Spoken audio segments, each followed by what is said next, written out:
Ngichithe ithi ngiphakame ngenyawo. Ndikwamkele ngayo yonke imbeko enayo. Ndikwamkele ngayo yonke inhlonipho. Khule nalomnqwazi. Namhlanje siyacela abaphulaphuli into bana nisincedise. Samkele apha kuMhlobeleni FM. 1 2 3 Polars kule nkqubo yakhe mini emaqanda samkele uBras Putla Siboholi. Yes sir.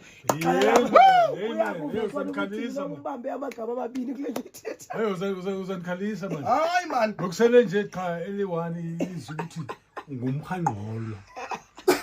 Umkhanqo. Onenola ngaba umbambe lepha isikhosini.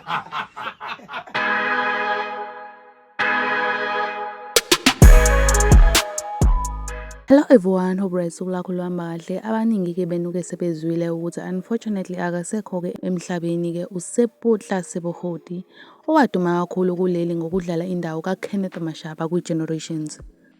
uSebohodi ke udlule emhlabeni ngolesithathu mhla ka-15 ngemumva kokuba nezinkinga ezihlobene nesifo sikashukela.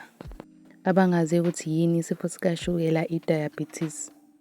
So ngabona ukuthi why not ke singabukeli ke sithi indlela enhle kuyena ngokuthi sibukela ke his last interview lapha yana kumhlobo wenene asanda kuyenza nje manje before nje aze ashone, because indlela ade khuluma ngayo lapha yana is like he knew ukuthi vele insuku zakhe seyisondele, usuku lakhe selisondele lokuthi ahambe aye ezulwini. So asike sihambe ni siyobukela ke Nkosi yami yona ke i-interview yakhe ke yokugcina. Ashone khona ngingamoshela isikhathi sakho. Molweni, into endiyithandayo nge-acting, Right. ukuthi uyakwazi ukuthi usihile wena self. Right. And also ndonwaba mina if xa nenza into umuntu athi kimi athi hey man uyifumana phi le way ndithi hayi mina iphuma phaa phezulu. Right. I don't think I would have made a good doctor. I don't think if ngaba ipolice benza abapolice benza mhlawumbe ngabe ngoku ndisekumadlanga ngoku. So General Siputla. General Siputla. Lieutenant General Siputla ubanjwe ngantontoni. Yes sir. Yes sir. So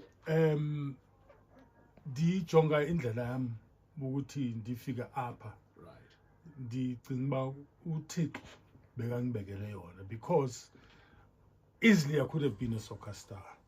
Oh. Yeah, easily, but ndalimala. Oh. Funny enough, ndathi man ithi ndisa neshisa injury yami. Ithi ni try acting. Ikanti ndizawubanjwa. Nangoku. Awayigili acting. Yeah. Yeah, ndichayisile andifuna uxoxa. Aw. Ndichayisile. Okay everyone, nimzuleke ebonga uThixo ukuthi wamfaka i-acting. Nathi siyabonga ukuthi ngempela uThixo wamfaka i-acting because uyidlalele indima yakhe. So comment down below na ke wena umbono wakho ngalo lolu daba, but mina ke okwamanje ke sivalana na ke i-video namhlanje sibuya unqi. Angeke ngisho ukuthi I really hope uzoenjoyile i-video namhlanje because namhlanje sifine indaba ezibuhlungu ke, but ungakhohlwa ukuthi usubscribe uphinde ulike, and I will see you in the next video. Bye.